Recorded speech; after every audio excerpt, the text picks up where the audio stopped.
নমস্কার, আপনারা দেখছেন দ্য ইন্ডিপেন্ডেন্ট বেঙ্গল। আমি শিবম। আজ বাংলাদেশের ইতিহাসের এক অত্যন্ত লজ্জাজনক দিন, বলা ভালো ভারত এবং বাংলাদেশের উপমহাদেশীয় রাজনীতির এক কালো সংকটজনক পরিস্থিতি যে এসে গেছে তারই জানান দিল কালকের বাংলাদেশ। ইতিহাসবিদরা বলেন, যে জাতি ইতিহাস রক্ষা করতে পারে না সেই জাতি ভবিষ্যতে দেশ কিভাবে রক্ষা করবে। সত্যি আজ বাংলাদেশের যে করুণ চেহারা গোটা বিশ্ব দেখলো, তারপরে তো প্রশ্ন উঠতেই পারে, এই বাংলাদেশকে রক্ষা করবেন কে? স্বর্গ থেকে যদি স্বয়ং ভগবানও আসেন, কিংবা আল্লাহ আসেন, বা যে কেউ ধর্মাবলম্বীর কোনো পরিত্রাতা হিসেবে নেমে আসেন, তারাও যে এই বাংলাদেশকে রাতারাতি উদ্ধার করতে পারবেন সেই নিশ্চয়তা কিন্তু আজকের এই বাংলাদেশের চিত্র থেকে দেখা যাচ্ছে না। এই প্রতিবেদন শুনতে গেলে আপনাদের অনেকটা আমাকে দার্শনিক মনে হতে পারে, সাহিত্য চর্চার ছাত্র মনে হতে পারে, কিন্তু বিশ্বাস করুন, বর্তমান এই বাংলাদেশের অবস্থা থেকে আমার হাসি ছাড়া আজকের দিনে অন্তত কিছুই পাচ্ছে না। কারণ এইটাই ছিল বাংলাদেশের ভবিতব্য। শেষ 4 থেকে 5 মাস ধরে যখন বারংবার আমরা বিভিন্ন ভিডিও করে বাংলাদেশের সাধারণ মানুষকে জেগে উঠতে বলেছি, কার্যত সাধারণ মানুষ ঘর বন্ধ হয়ে নীরব থেকেছেন। দিনের পর দিন এই স্বৈরাচারী দোসরদের এই মোহাম্মদ ইউনূস সরকারের মতো নির্লজ্জ প্রশাসককে মদদ দিয়েছেন, সাহায্য করে গেছেন। মনে রাখবেন, চুপ থাকা মানেও কিন্তু এই স্বৈরাচারীদের প্রশ্রয় দেওয়া। আজ বাংলাদেশের ইতিহাস তারা যেভাবে চোখের সামনে এক নিমেষে ধুলোয় মিশিয়ে দিল, এরপরে আপনাদের দেওয়া স্বপ্নগুলো মেশাতে এদের যে ম্যাক্সিমাম 1 থেকে 2 মিনিট লাগবে তা তো বলাই চলে। ইতিহাসে আমরা রোমান সম্রাট নিরোর কথা জানতে পারি। সেই নিরো ছিলেন বেহিসাবি, সেই নিরো ছিলেন আমোদ প্রবোদে মেতে থাকা একজন ব্যক্তি। ইতিহাসে অনেকে বলেন ফিডেল রোম বার্নস, অর্থাৎ ইতিহাসবিদরা মনে করেছিলেন যখন রোম সাম্রাজ্য জ্বলছিলেন তখন নিরো নাকি ফিডেল বাজাচ্ছিলেন। কেউ বলেন বাঁশি, কেউ বলেন গিটার বা সেতার, কিংবা বিভিন্ন বাদ্যযন্ত্র। পরবর্তীকালে এই ধারণাটা ভুল প্রমাণিত হলেও আসলে জ্বলন্ত রোম দেখেও সম্রাট নিরোর প্রাণ কিন্তু সেদিন কাঁদেনি। আজ আমার ওই নিরোর কথাই মনে পড়ছে, কারণ জ্বলন্ত বাংলাদেশ দেখেই যিনি নীরব চুপচাপ হয়ে মজা দেখছেন, তার নাম নোবেলজয়ী মোহাম্মদ ইউনূস। আমার মনে হয় এই পৃথিবীতে বাংলাদেশের ইতিহাস কোনোদিন লেখা হলে এই মোহাম্মদ ইউনূসকে নিরো হিটলারের উপরেও কোনো ইতিহাসবিদ হয়তো স্থান দেবেন, যিনি একটা স্বপ্নের দিয়ে সাজানো একটা দেশ, স্বপ্নময় এক রাষ্ট্রকে কার্যত শ্মশানে পরিণত করে দিলেন। 32 নম্বর ধানমন্ডির বাড়ি, যেটা বঙ্গবন্ধুর বাড়ি হিসাবে আমরা সত্যি ছোটবেলা থেকে জেনে এসেছি, যে বাড়ি মানেই আমাদের কাছে একটা অদেখা ইতিহাস, যে ইতিহাসকে আমরা ধারণ করেছি যুগের পর যুগ, সেই বাড়িকে কার্যত জ্বালিয়ে পুড়িয়ে শেষ করে দেওয়া হলো বাংলাদেশের মাটিতে। যে বাংলাদেশকে স্বাধীন করতে বঙ্গবন্ধু দিনের পর দিন পরিশ্রম করেছেন, রক্ত ঝরিয়েছেন এবং একটা স্বাধীনতা যুদ্ধ লড়েছেন, প্রকাণ্ড রাষ্ট্রের বিরুদ্ধে, হানাদারি শক্তির বিরুদ্ধে দিনের পর দিন প্রাণপণ পরিশ্রম করেছেন, সেই বঙ্গবন্ধুর বাড়ি জ্বলল বাংলাদেশে। বুলডোজার নিয়ে কার্যত গুড়িয়ে দেওয়া হলো বঙ্গবন্ধু স্মৃতিসৌধ। বঙ্গবন্ধুর বিরুদ্ধে রাগ থাকতেই পারে, স্বাধীনতা সংগ্রামের ইতিহাস যদি লেখা হয় বাংলাদেশের, আপনারা কি সত্যি এই বঙ্গবন্ধুকে ছাড়া 2টো লাইনও লিখতে পারবেন? 1971-এর মুক্তিযুদ্ধ যদি সত্যি হয়, বাংলাদেশের ইতিহাসে বঙ্গবন্ধুও কিন্তু সত্যি হবে। বাংলাদেশের ইতিহাসে যতদিন চাঁদ, চন্দ্র, তারা, সূর্য উঠবে, ততদিন বাংলাদেশের ইতিহাসে বঙ্গবন্ধুর গৌরব কিন্তু মানুষের জীবনের সঙ্গে সমর্থক হয়ে যাবে। শেখ হাসিনার বিরুদ্ধে আপনাদের রাগ থাকতেই পারে, রাজনীতিবিদদের বিরুদ্ধে আপনাদের রাগ থাকতেই পারে, কিন্তু একটা প্রকাণ্ড ইতিহাসকে আপনারা জ্বালিয়ে দিচ্ছেন। এ কেমন বৈষম্য বিরোধী আন্দোলনের ছাত্রদের ধারণা আমি সত্যিই বুঝতে পারছি না। আসলে বাংলাদেশের মানুষের যে ইতিহাস, বাংলাদেশের মানুষের যে স্বপ্ন, বাংলাদেশের মানুষের যে গৌরব, তা এক আগুনে কিংবা এক বুলডোজার দিয়ে আপনারা মাটিতে মিশিয়ে দিলেন। এতে কি হলো জানেন? গোটা বিশ্ব আজ আপনাদের ভয়ে আতঙ্কিত হতে শুরু করলো। বিদেশি বিনিয়োগ আসা বন্ধ হয়ে গেছে, বৈদেশিক মুদ্রার সঞ্চয় তলানিতে হয়ে পড়ে গেছে, বাংলাদেশের ছাত্রদের মধ্যে একে অপরের সঙ্গে মারপিট, বাংলাদেশের সবচেয়ে অর্থনৈতিক পরিকাঠামো যে শিল্প আপনাদের এনে দিয়েছে, সেই বস্ত্র শিল্প আজ কার্যত অসহায়ভাবে ধুঁকছে। আর আপনারা এই সব কিছু বলেই সম্রাট নীরর মতো বেহালা বাজাচ্ছেন, বাঁশি বাজাচ্ছেন, কিংবা বঙ্গবন্ধু স্মৃতিকে বিসর্জন দেওয়ার জন্য তার প্রাসাদসম বাড়িটি কার্যত মাটিতে মিশিয়ে দিচ্ছেন। এই জল্পনাটা, এই যে মাটিতে মিশিয়ে দেওয়া হবে, এই জল্পনাটা কালকেই শুরু হয়েছিল। বাংলাদেশে এই সরকারের কোনো কার্যকর্তা আছে বলে বর্তমান সময়ে মনে হয় না। সমন্বয়করা এই দেশ চালিয়ে যাচ্ছেন, আর শুধু উপদেষ্টা হয়ে সরকারি পদ অলংকৃত করে বসে আছেন কিছু অন্য ধরনের ব্যক্তিরা। তাদের কি কাজ, তারা আসলে বাংলাদেশের মানুষের জন্য শেষ 6 মাসে কি করেছেন, কিংবা আগামী 6 মাস কি করতে চাইছেন, সেই পথ নির্দেশিকা কিন্তু এদের কাছে নেই। কোনো এক সমন্বয়ক হাসনাত কালকে হঠাৎ করে ঘোষণা করে দেন, যদি শেখ হাসিনার ভাষণ প্রচার করা হয় তাহলে বঙ্গবন্ধুর বাড়ি নাকি জ্বালিয়ে পুড়িয়ে শেষ করে দেওয়া হবে। শোনা যায় এই সম্পূর্ণ ইন্ধনের পিছনে বিদেশ থেকে বসা কোনো ইউটিউবারের কোনো একটা উস্কানি কিন্তু আছে। তবে যারা এই ভিডিও দেখছেন, আমি এই প্রসঙ্গে একটা কথা বলে দিই, আমাদের কাছে অসংখ্য ফোন এবং মেসেজ আসছে যে আমাদের চ্যানেলকে মাস রিপোর্ট করা হয়েছে বিভিন্ন মাধ্যম থেকে, অর্থাৎ আমাদের চ্যানেলের ভিডিও আপনাদের কাছে পৌঁছাচ্ছে না, নোটিফিকেশন যাচ্ছে না। এতে আমাদের চ্যানেলে ভিউয়ারশিপও অনেকটা কমে গেছে, শুধুমাত্র আপনাদের আপনাদের বিরুদ্ধে, আপনাদের হয়ে কথা বলার জন্য। আজ একটাই অনুরোধ, এই ভিডিও যারা দেখছেন পারলে ভিডিওটি একটু শেয়ার করে দেবেন এবং সাবস্ক্রাইব করতে বলবেন আমাদের চ্যানেলকে। কারণ এই ফ্যাসিবাদী, এই চরিত্রহীন এই সমন্বয়কদের বিরুদ্ধে আমার মনে হয় কথা বলার সময় এসেছে, এবং এদেরকে আসলে আন্তর্জাতিক স্তরে উন্মুক্ত করার একটা সুযোগ, যেটা এই মুহূর্তে সকলের ভীষণ মাত্রায় অ্যাকসেপ্ট করা প্রয়োজন। যাই হোক, বিদেশি এক ইউটিউবার, বিদেশ থেকে বসা এক বাংলাদেশি ইউটিউবার যেভাবে প্রত্যক্ষভাবে দেশের মানুষকে উস্কে যাচ্ছেন, তার ফলস্বরূপ হাসনাতের সমর্থনে একদল ছাত্র সমন্বয়করা কালকে ধানমন্ডির বাড়ির সামনে এসে জড়ো হন। হামলা করছে, এই জিনিসটাকে মনে করেন না।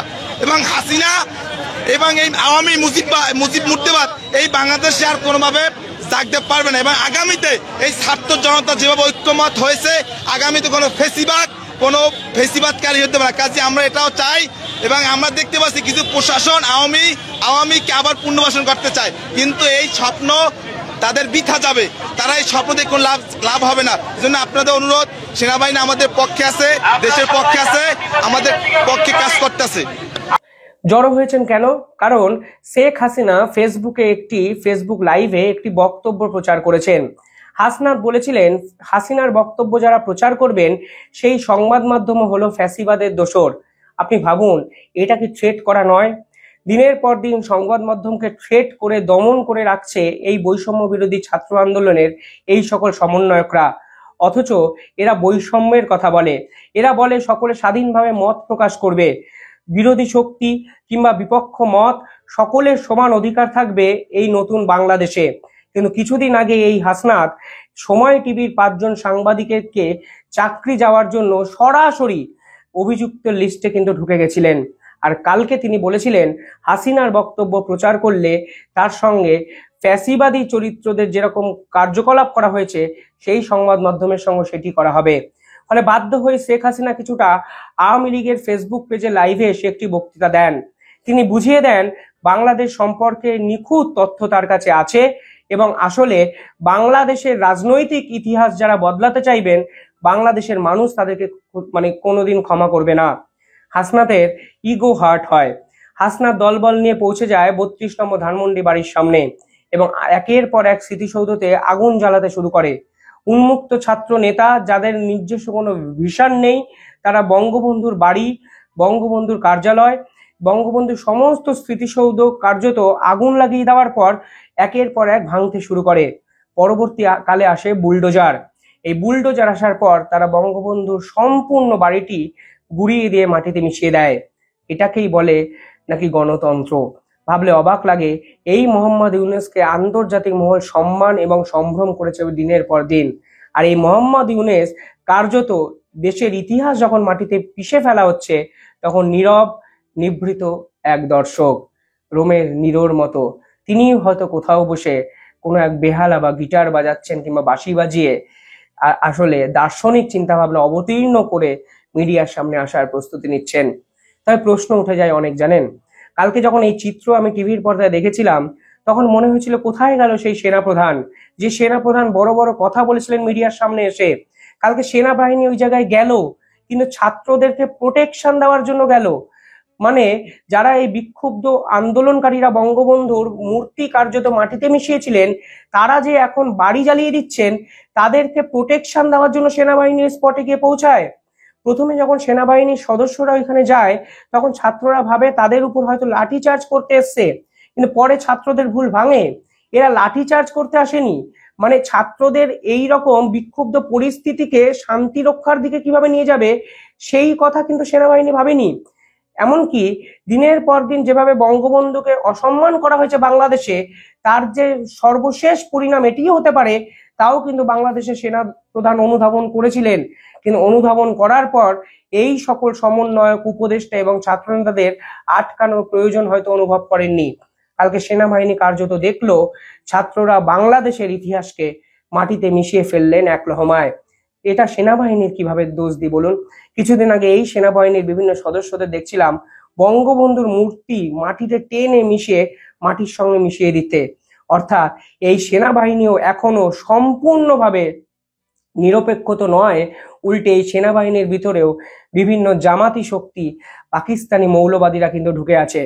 অর্থাৎ সেনাবাহিনী যেভাবে 2 থেকে 3টে ভাগ হয়ে গেছে, সেই ভাগের পরিণামও সেনাপ্রধানকে চুকিয়ে যেতে হচ্ছে, যা কালকে আন্তর্জাতিক মহল কার্যত চোখের সামনে দাঁড়িয়ে দাঁড়িয়ে উপলব্ধি করলো। সেনাপ্রধান ছিল না কালকে, কোথায় পালিয়ে গেলেন সেনাপ্রধান?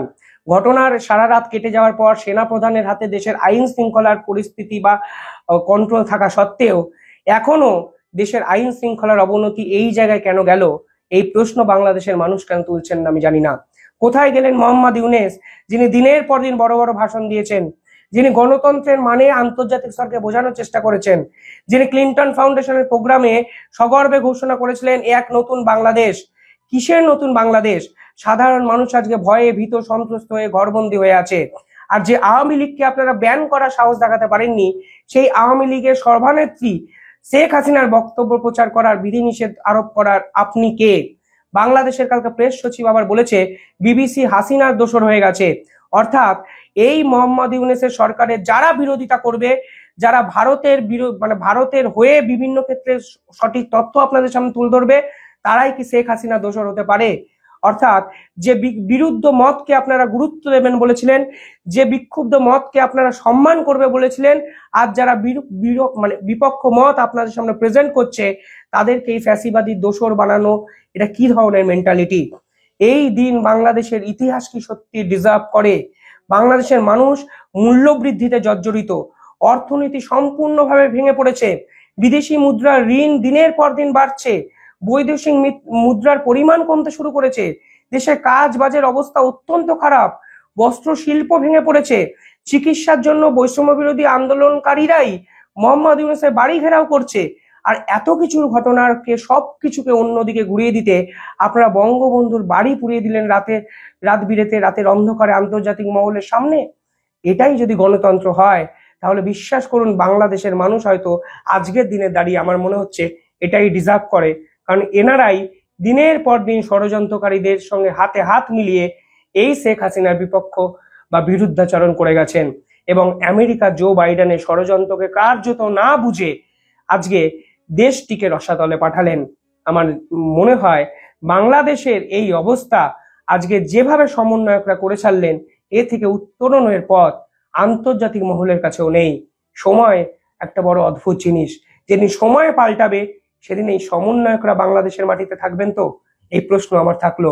আর বাংলাদেশের বুদ্ধিজীবীরা আজ কোথায় গেল?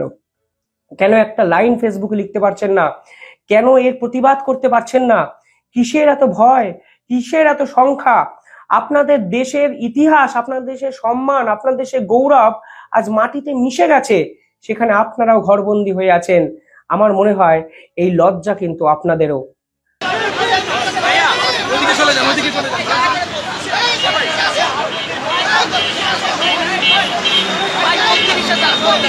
চলে যান।